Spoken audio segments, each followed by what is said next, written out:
Hey guys, it's Tom Bucks. Thanks for tuning into MST.TV, and I got a special treat for you guys today because this is a segment that I never do for Battle of Legends sets, and so this is going to be a first for me, and I'm still kind of on vacation, so I would appreciate you guys if you guys throw me a thumbs up, and of course hit that subscribe button and ring that notification bell so you can stay up to date because I still have Rising Rampage for that set analysis to do, and this is already pretty colossal as it is as a project. But anyways, 94 cards for you guys.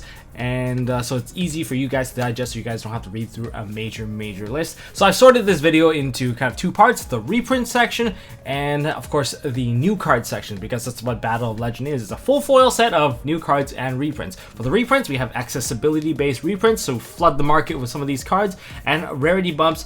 Most of the reprints are acting as chase cards for most of us, so that's where most of the excitement is. That's why I'm going to start with the reprints, and then we'll look into the new stuff, which are anime imports, link Vrains imports, missing number cards, BATTLEWASP, Fortune Fairies, and Vision Heroes, which would be the new playstyle for Archetype supports. And yeah, that's gonna be how I'm gonna be delivering this segment, so don't forget to hit the like so I can go back on my vacation. So let's get into this. Oh, quick side note, if you guys want to help support this channel, check out the Patreon link down in the description below, because a lot of these cards, they were available as proxies for you guys, especially all the link Vrains import. They have been available for like months. You know, a huge shout outs to the Patreons for you guys requesting all the link Vrains to be done, so they're done. And also, side note, all the BATTLEWASPs have already been proxied out. Check out the Discord link, and as well as I give you guys box labels so that if you guys sort your bulk in boxes and you have an archive of cards, yeah, there's also labels for you guys so you can easily just label your boxes so that you don't have like white boxes with no labels on them. Alright, let's go into this video. Accessibility based reprints. They're meant to tank out the market, flood the market with more cards, and so that everyone can play with them. Also, they're meant to support, I guess, if there's an upcoming set with a certain archetype, this will give us reprints to allow us to play that a bit more effectively. So looking at the first card, Cyberstein is the first card. Wow, I didn't expect this card to get that many reprints, but then again, we don't have very many access to this card. The first time it was available to the public masses was in Dark Beginnings 2. By saying public masses, I'm not talking about the prize card, because that's definitely not available for the public masses. Is it a rarity bump? Definitely not. Prize card exists. Then we have Artifact Scythe. I think it was printed in Primal Origins as the sneak peek card. It was a TCG exclusive for some point, and now it's available to everyone. But then it still got really pricey because it's one of the more popular cards to play to shut people out of the extra deck, and extra deck is just everything in most of the combo based decks anyway. So Artifact Scythe needed a reprint because it was starting to rise in price. Then there's Elemental Hero Stratos. This one's a reprint. Is it an accessibility one? I don't think so, because we have so many prints of it. However, it's more less there to support the Vision Heroes, so yeah, that's why it's there. Then with Guardian Order, only had one single print in this set of Light of Destruction. I guess if you include the sneak peek print, then yeah, maybe two prints, but still, Guardian of Order only had that very few prints, so now we're getting our first reprint of this card. Then we have Vision Hero Vion and Vision Hero Witch Raider. So these two Vision Heroes play a little bit differently because they act more as support for those cards.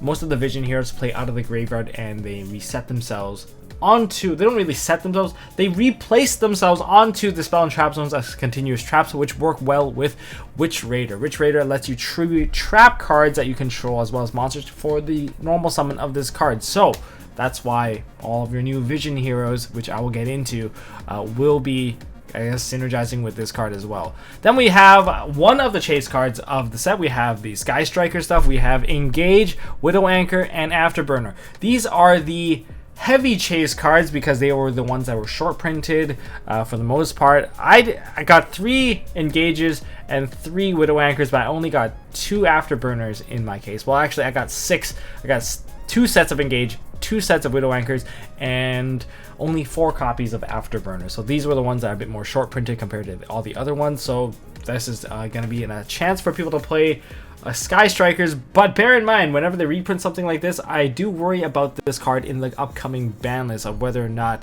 things are going to get hit. If they're going to reprint and hit, it's something that they've done before, or they'll hit something else in the deck that may weaken the deck entirely. That is just something that has happened over the past 4 or 5 years of Yugioh, so I can't deny that that's something that could occur. Then we have Interrupted Kaiju Slumber. I believe it does not have very many reprints, and because now it's at 3, I guess they're just finally throwing us the chance of getting access to this card, so that's a little bit cheaper. Then we have, in terms of extra deck monsters, we have Vision Hero Trinity. Of course, more to the Vision Hero support in this set. We have a first reprint of Dragon Necro Nether Soul Dragon, the super poly target for double zombie. So if you're playing Zombie World, this is one of your super poly targets. A pretty good monster, in fact. Then we have more Elemental Hero support, which is absolute 0. And we also have Neos Knight. I think this one came out, I can't remember. Was this a movie pack or something? No. It came out in Extreme Victory. But that was the only print. It also came out as an ultimate rare. And we also getting more prints of 5-headed dragons. Now, the next card is probably one of the biggest chase cards in the entire set. It is Boral Sword Dragon. Also a secret rare, so it looks the same. I don't know why you chose to make it a secret. You could have made it an ultra so you can make it a bit more distinguishable. But whenever someone does a move like that, it is meant purposely to lower the price of the existing rarity as well. I don't see why they would not, like, oh, if we keep a secret and an ultra, the secret will just maintain a bit more value because perhaps it is a bit more sought after. But when you make both of them the same, it like really takes away like the whole secret value to the original prints. That's why having the new Boral Sword as a secret, and not exactly the biggest fan, but definitely a good thing for anyone that's just trying to play Boral Sword out there. Then we have Herald of the Arc Light. I don't think this card had very many prints, and it's just people are trying to pick up Necros again, and this is a very essential card for anyone playing Rituals that can use the extra deck as material. And finally, our prize card reprint, we have number 93, Utopia Kaiser. This is the one card that Oscar has as an actual prize card, and now it's getting reprinted as an ultra rare. Yeah, okay, so, well, regardless, most of the prize cards, they might take a minor hit, but it's still a prize card nonetheless. So that would make it for all of the reprints that are accessibility based, but let's look at the rarity bumps. If you want to bling up your deck, then this is stuff that you need to look forward to. To kick off the rarity bumps, we have none other than the Dino Wrestler Pankratops. Pankratops being one of the best cards in the side deck main deck, acting as a big body as well as removal for anything that is on the field by destroying it. Awesome effect. Also a quick effect which gives it awesome timing and well-deserved ultra rare rarity bump. Is it ultra or secret? I can't quite remember, but it is up there. Regardless, anything that makes this card foil, I'm happy with. I'm looking forward to hunting down 3 copies of this card at the very least. Then we have Artifact Lancia. I believe this one's getting a secret rare bump because it skips your opponent's turn, and it is one of those hand traps that just can win you the game for the most part. So, another well-deserved rarity bump. Then we have Crimson Fox and Kaleido Chick. These are Lunalight rarity bumps. Lunalight Kaleido Chick is the one card that put, I believe, Lunalight's on the map because of its cost to dump a card and then copy name and yada yada yada. It is one of the things I'm pretty sure Raphael Nevin is very happy to see become an ultra rare. Then we have Subterra Guru. Guru should have been like a foil to begin with, but now that we're seeing the rarity bump now, at least it won't be like an OTS pack rarity bump, so I guess easier access. Good for everyone. And we have another double rarity bump, which is White Dragon Wyvern Burster and Black Dragon Collapse Serpent. Although these cards, they already came out as Astro Pack foils, those Astro Pack foils are hella pricey. So, I mean, like 10 to 15 a piece versus probably $1 to $2 a piece here. That is a good way to play a full foil version of your favorite deck if you're playing Danger Thunder, if that deck even lives after the ban list. But regardless, then we have Shaddoll bumps. I find this Shaddoll bump to be kind of strange, to be honest. We have Squamata, we have Hedgehog, we have Beast, which was already, I believe, an Astro Pack. It was an Astro Pack super rare. And then we have Shaddoll Falco. A lot of these cards, one card that's missing here is Shaddoll Dragon. I wonder why we're not bumping Dragon, as Dragon has the most utility, acting as a mystical space typhoon like card to just pop a back row. Then we have I guess a kind of a rarity, but we have Sky Striker Ray. So yeah, that's kind of interesting. She already came out super, but I guess it's technically a bump. She's easy access for everyone, but yeah, sure, rarity bump. Then we have foiling for the Salamangreats. We have the Field Spell Sanctuary and Salamangreat Will. This is a good bump because one is a Monster Reborn type card, and the other is just one card that you have to play the deck, and you search it out so quickly. So I don't see anything to complain about for this card. So yeah, good bumps all together. Then in terms of other spells, one strange card to be bumped up is Symbol of Friendship. If you're fans of the show or the manga, then this is I guess a collectible card. Then, as promised by Konami, they said that Cycle is going to get the upgrade, so Cycle did get the upgrade here. And then we also have Pretaplast. I think this one only came out as a rare. And we have a Summon Limit to get foiled up again.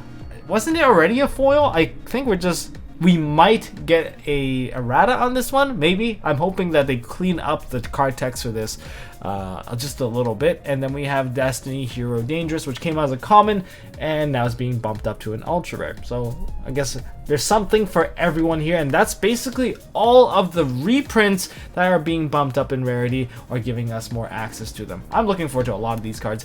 This card, or like this set entirely, even just for the reprints, it's worth buying the box already. So anyways, moving into the new stuff. So, to kick things off with new cards, well, let's look into the missing number cards, which are from Zexal. We have numbers 97 all the way to number 26, number 60, and number 76. A lot of sixes here. But anyways, so looking at number 97, Draglubian, this is probably my favorite card, another card that I'm going to be hunting for because it is a generic rank 8 that is very similar to Ultimate Zolkin, very similar to Agripane, which lets you special summon out of the extra deck these monsters that you can't typically use normally. But anyways, why is this really good? Because Draglubian lets you take 2 number dragon monsters and use one as material, and the other can be used as the summon. So that gives you Chaos 107 with a 107 without even using any rank up magic. That's probably one of the more common uses for it. Let me know if you have any other different uses that you're going to use for Draglubian. And because it is a generic rank 8, I can say any deck that's playing Dangers will have quick access to it. Anyone playing Thunder Dragons will have quick access to this card. And luckily, it does not require you to lock only into this one special summon. It's only for the rest of the turn, so you can combo into this card and make a major play. Next, we have number 26, a Subspace Octobypass, a very interesting card effect because it limits the number of attack that can go through in the battle phase. However, the attack will become a direct attack. Only one monster can attack, and if a monster inflicts the battle damage with a direct attack, give control of that monster to the opponent that received the damage.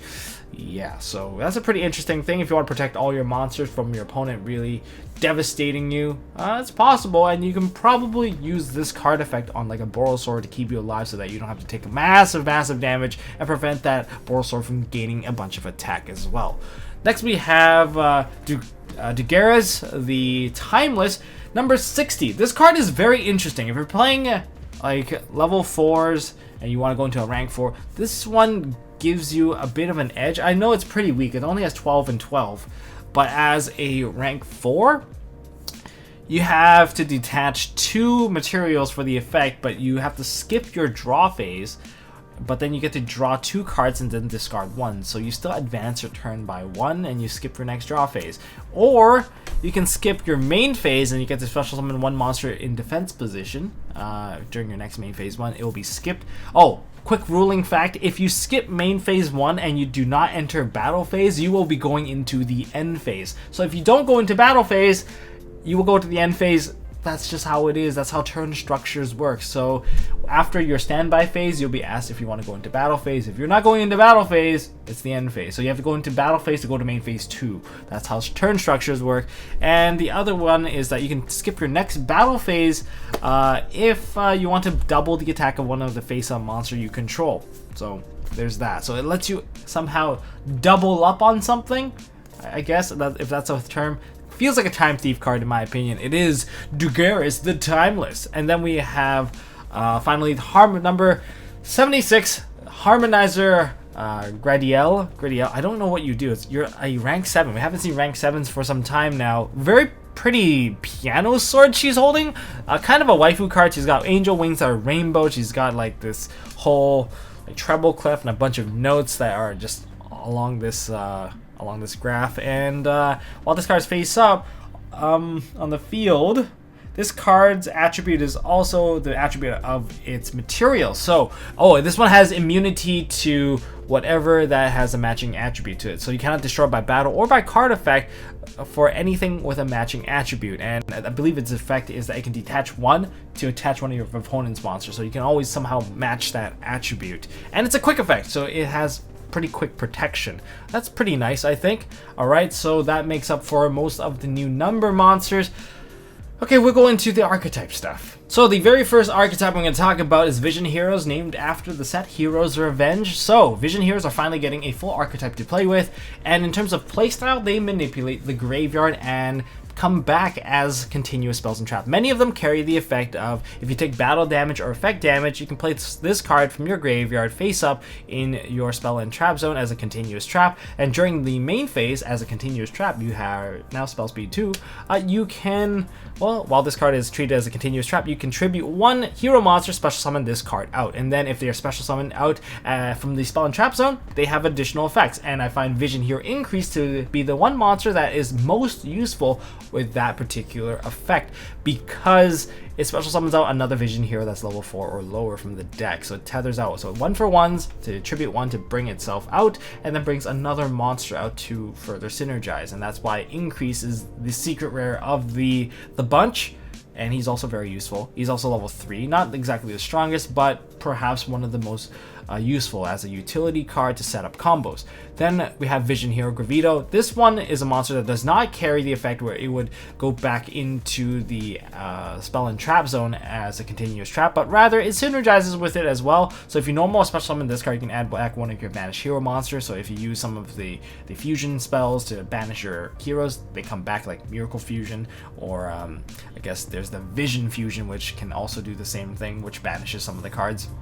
This card retrieves it, but on top of that, you contribute this card, and you get to target 2 of your monsters in your spell and trap zone that are Vision Hero monsters, and you just summon them back out onto the field. So that's pretty awesome. So you get to summon 2 for the price of 1, kind of, if you have that kind of setup. So it's kind of enabler. Then we have another one that goes into spell and trap, but this one only reduces half the attack of one monster on the field. Then we have a guy that adds more attack, and then we have Ferris. This is a level 5, so it kind of sucks to summon, especially when his stats are so low, like OG Yugioh 1600 tribute. However, you can discard one hero monster, and then you can special summon this card from your hand. And if this card is normal or special, you can place one face up Vision Hero monster face up onto your spell and trap zone, so it sets it up for you. And then we have Minimum Ray. On the other hand, he just pops a level 4 lower monster your opponent controls, so there's that. So these are mainly most of your cards. In terms of spells and traps, we have Vision Release. It takes one of your Vision Hero that are in the spell and trap zone and special summons them.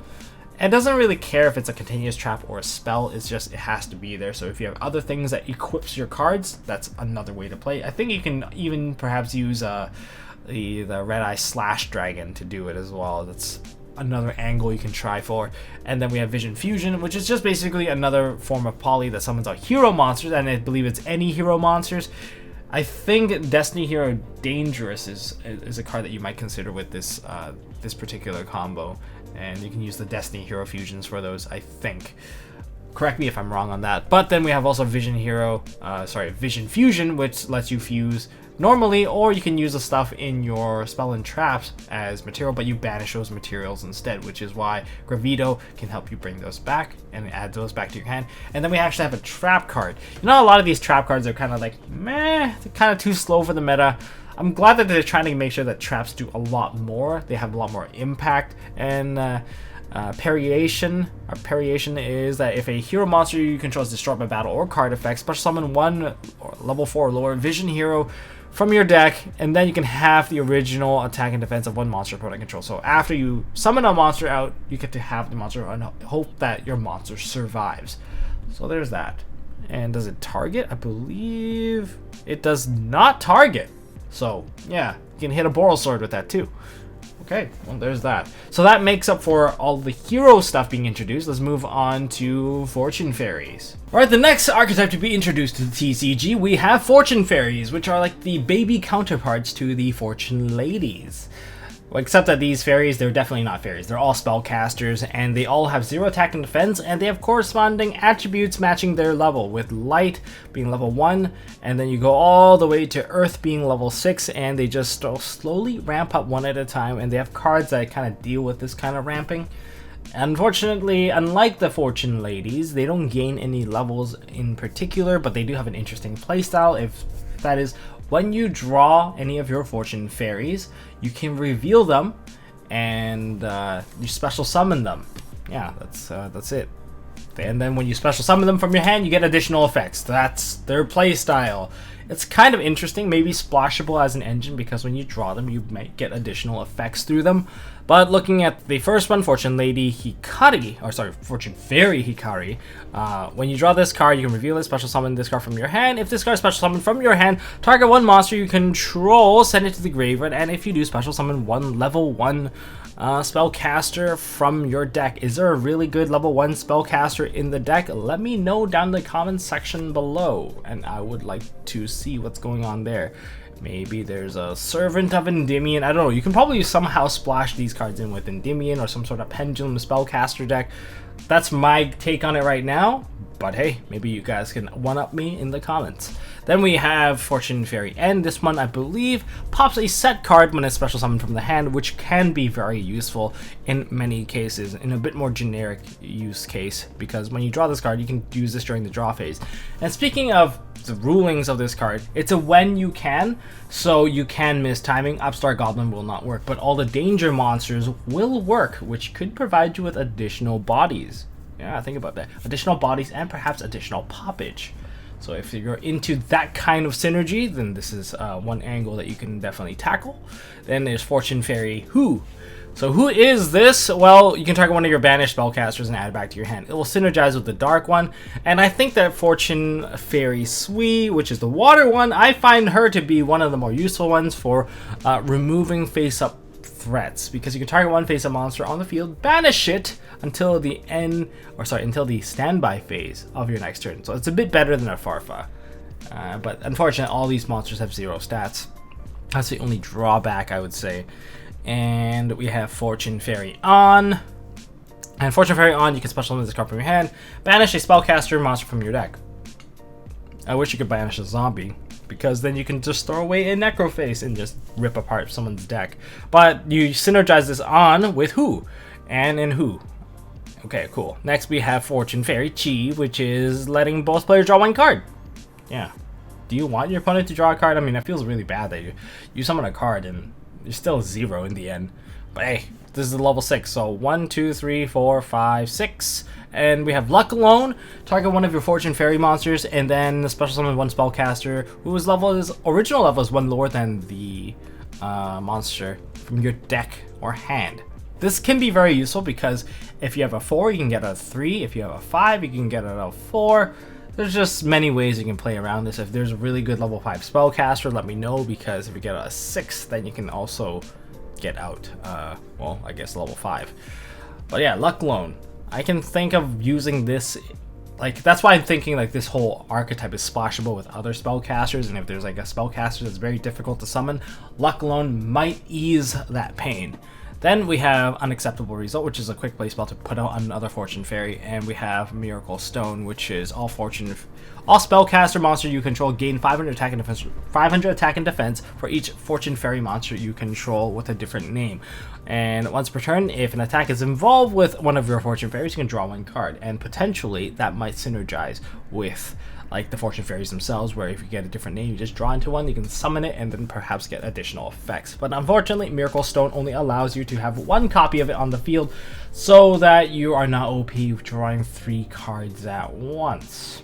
Yeah, there's that. So those are the Fortune Fairies that are going to be introduced into the TCG through Hero's Revenge, and we have 1 more archetype to talk about. And finally, we go into our insect archetype that's being introduced, BATTLEWASP. What have you done to my queen? No. There is no Queen Weevil. Go back to your corner.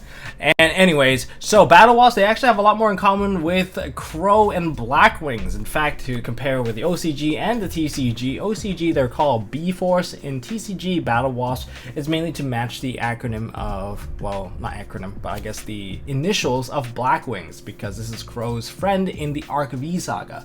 So anyways, they play a very similar strategy. It's a swarm-based synchro strategy, except that this one has a lot of burn element in there to kind of throw people off. It gets a bit annoying, especially if you're going to go into time rule. Whoa, this might be for you, because there's a lot of burning involved and there's a lot of spammage. All 3 spells and traps involve spamming more monsters, and I'll get to that very quickly. Now, starting off with the BATTLEWASP, the first one, we have Sting the Poison. Even the naming convention is very similar to Blackwings. This is your tuner, this is your Stratos. You can add a Battlewasp monster from your deck to your hand upon normal or special summoning of this card. So very Stratos-ish. And as a quick effect to negate one of your opponent's effect monsters. And it's a quick effect. All you gotta do is tribute another insect monster you control. Yeah, and then you can target, negate, and yeah, it's a quick effect, all fun and done. Next we have Arbalest, the Rapid Fire. This dude is your Blizzard. So I'm starting to see a lot of similar things. When you normal summon this card, target one level 3 or lower insect monster from your graveyard and special summon in defense mode. Yeah, how is that not a Blizzard? Now, if this card in your possession is destroyed by your opponent's card, special summon a Battlewasp monster from your deck or your hand. So not only is it a Blizzard, it also, well, it's an 1800 Blizzard for one thing, and then it also summons out another Battlewasp. So this deck is all about swarming the board. And yeah, it seems pretty easy. And an 1800 body, not too bad, not too shabby at all. Then we have Dart the Hunter. Now, this is like supposedly the Kalut of the deck, where when your Battlewasp monster destroys an opponent's monster by battle, you can discard this card and burn your opponent equal to the destroyed monster's attack.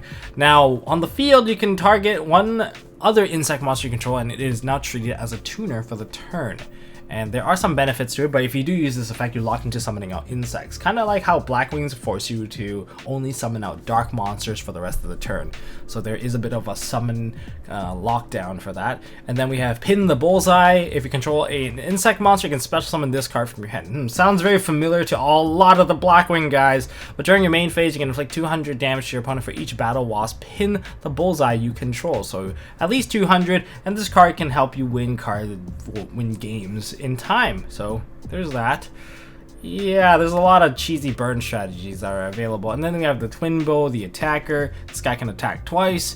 And during your main phase, you can special summon this card from your hand. But then you also lock yourself into insect. So you see how many free summons are? This is a free summon. This is a free summon. This gives you a free summon. This is a great normal summon that leads to those free summons. And then you have this hand trap-esh monster that also gives you additional tuners. So looking into the spell cards, a lot of these cards are just equivalents of other spells. So Revival Swarm is like a monster reborn with a bit of protection. The protection will basically allow you to banish this card from your graveyard and target one insect monster you control, and then it cannot be destroyed by battle or card effects until the end of the next turn. So that gives you a lot of survivability. Now, being a spell card, I believe that is a bit of an ignition based effect, so you'll have to do it ahead of time because it's not a quick effect for sure. Then we have Summoning Swarm. This is the Soul Charge equivalent, so you can target level 4 lower Battlewasps in your graveyard up to the number of monsters your opponent controls, and you just spam them all out. You can only use one per turn, and you can only summon out insects out of your extra deck for the rest of the turn, I guess.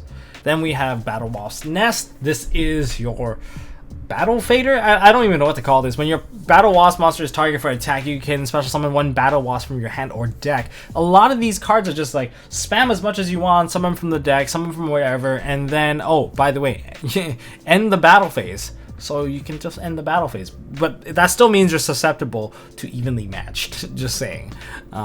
During the end phase, if this card has 2 or more counters on it, send it to the graveyard. That also just means that, well, when you do that whole effect, you put 1 counter on it. So yeah, there's that. In terms of the boss monster, starting with Azusa, the Ghost Bow, all these monsters are based off of bow and arrow or some sort of pokey weapon. I guess that's their stinger.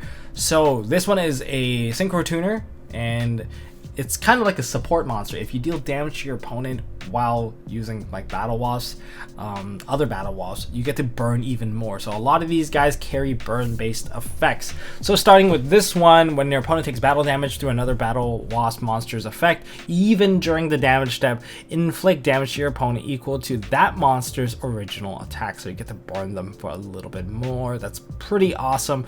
And I believe this card can actually summon itself out of the graveyard, but it will get banished when it leaves the field when a monster is destroyed by battle involving your Battle Wasp monster while this card's in the grave. So there are lots of things going for this card. That's really awesome. Then we have Halberd the Charge. This is the stinger. He's ready to poke you with this thing. So his pokes really hurt because he can basically take out any monster that is above Well, any monster that's below 5,000. That's his range. Once per battle during damage calc, if this card attacks opponent's monster with an equal or higher attack, but it has to be the one attacking, so there's that.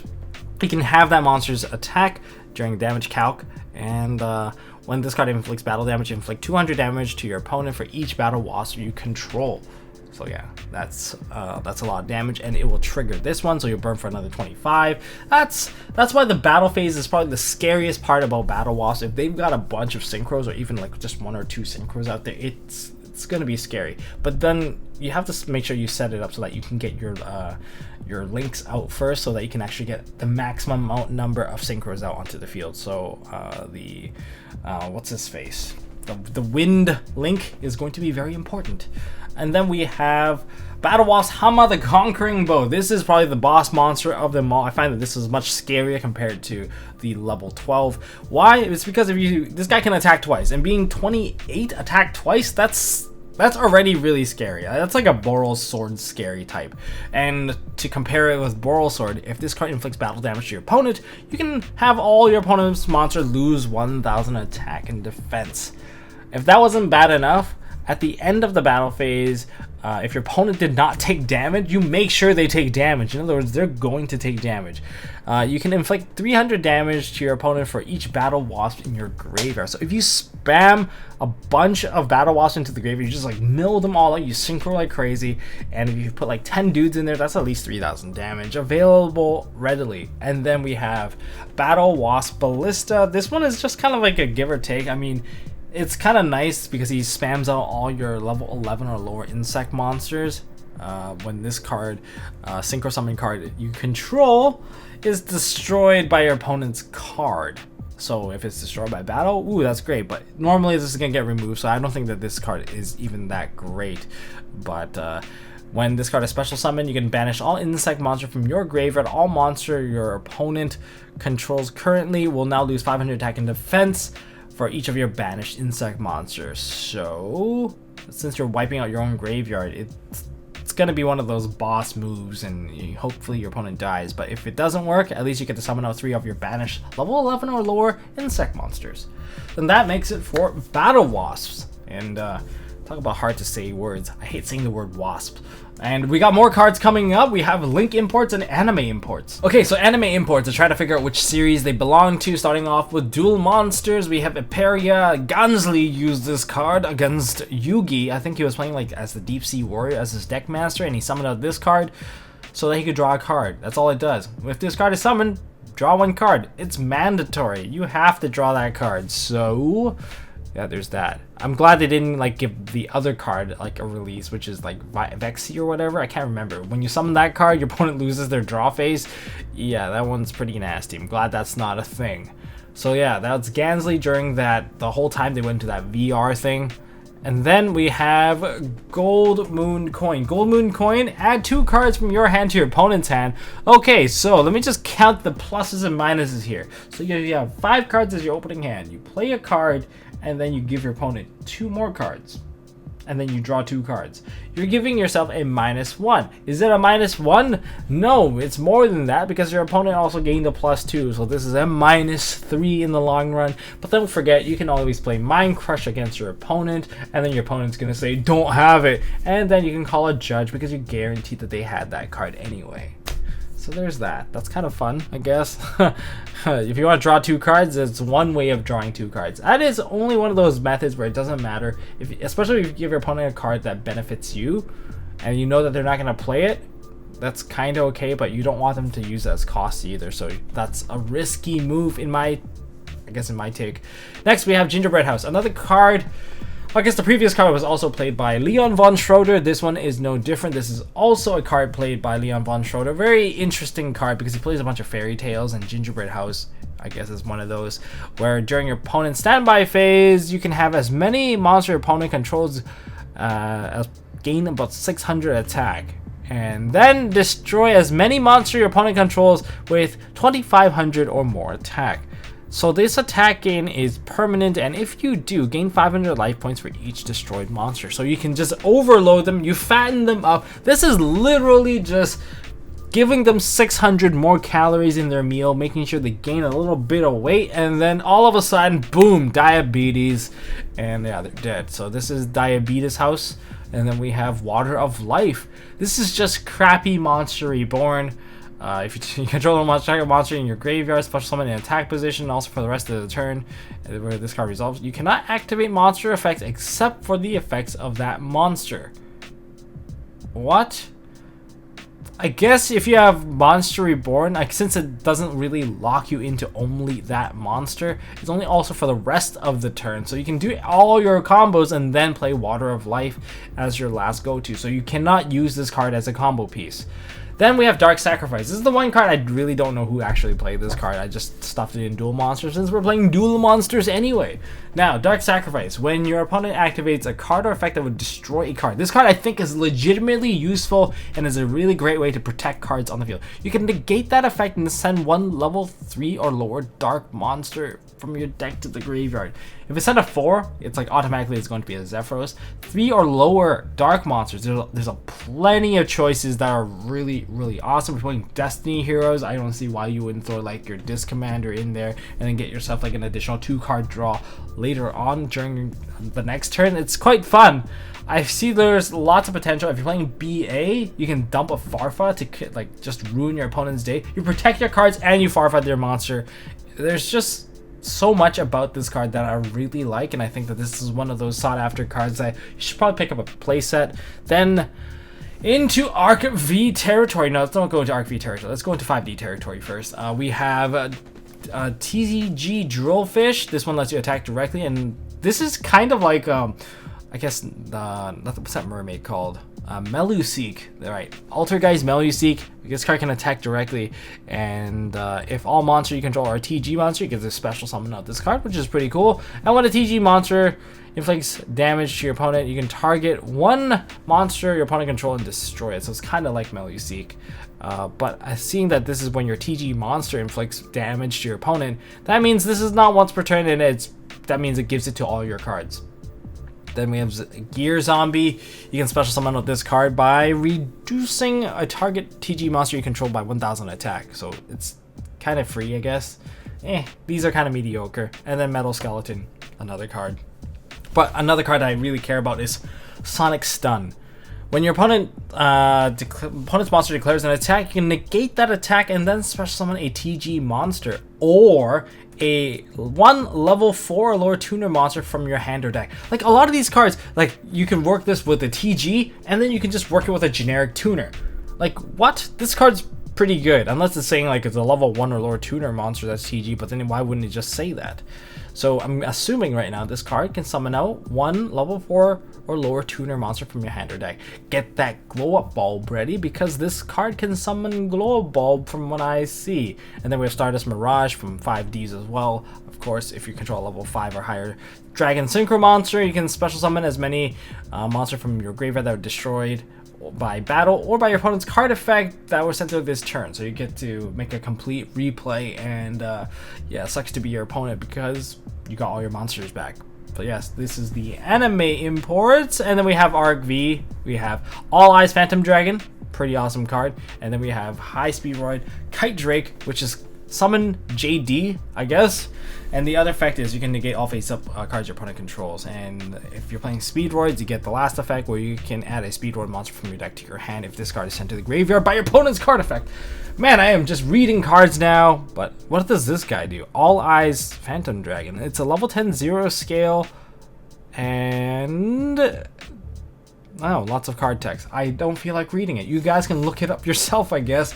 Help me do my job a little bit. But yes, moving on to the final page, which is all the Link monsters being imported in through Link Vrains. Alright, finally into the last little bit here, which are the Link Vrains import. Now, Blackluster Soldier, the Soldier of Chaos, is probably my favorite card in the set, and is probably going to be one of the cards I'm going to be hunting down as well, because I find that with the Danger Engine available, it's super easy to bring this guy out. And yeah, this guy just is a 3k beatstick by nature and can get even higher from there. So anyways, he also has a bunch of protection, but in terms of recipe wise, 3 monsters with different names. dangers make this ridiculously easy, and your opponent cannot target this card that was link summoned using a level 7 or higher monster as material with card effects, and also cannot be destroyed by your opponent's card effects. Danger, once again, seems like that Nessie is going to make this very easy, or even Bigfoot. There's just so many ways you can just make this monster, and it's just like a self-surviving monster. But what happens when he destroys a monster by battle? Well, you can gain 1,500 attack points, or you can make a second attack during each battle phase of your next turn, or you can banish a card in the field. I think the banish card on the field is probably the way to go, because it's non-targeting banishing for one thing, and the second thing is, will he even survive past it? I mean, if he does survive past it in a low resource based game, then yeah, sure, the second attack is going to do a lot of damage, because his effect isn't once per turn. So there's that. So that means if you do 2 battles, you get 2 effects. Wow. Didn't think about that. That sounds kind of neat. Next, we have Salamangrate Almirage. This is not just a 4 Salamangrates, it's a down arrow that's like corner down arrow that's for everyone that can normal summon or set a 1,000 attack or less monster. That seems pretty easy. You contribute this card, then target one monster you control cannot be destroyed by your opponent's card effects this turn. In other words, you offer yourself a lot of protection. You can throw Sanguine into this card as well if you really want to. I'm not sure if you want to do that, but if you want to fetch a hand trap and protect your cards, that's one way of doing it. And then another card that's pretty hyped up is Magical Musketeer Max, which is why a lot of people are buying out a lot of the Magical Musketeers, but this card can basically be summoned as long as you have a Magical Musketeer, because it's a link 1,000 attack, but when you link summon this card, you get like massive pluses. If your opponent's playing a bunch of back row, guess what you get? You get a bunch of monsters summoned with different names from your deck, matching to the number of spells and traps your opponent controls. So if they're playing spells and traps like a Sky Striker, well, Magical Musketeer Max is going to be able to just spam the whole board full of monsters and hope that your opponent can just handle that. And because Magical Musketeers allow you to activate Magical Musket cards from your hand, you have the counter trap that you can activate to just end the chain so that you won't get negated, which is why it's awesome.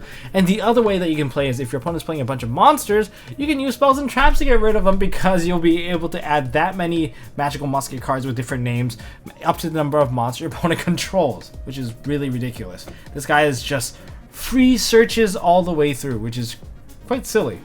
Yeah. I don't know what I want to say about this. Then there's Trap Trick Sarah. Using one Trap Trick monster except a Link monster, you can summon this card out. Another Link 1 plant monster.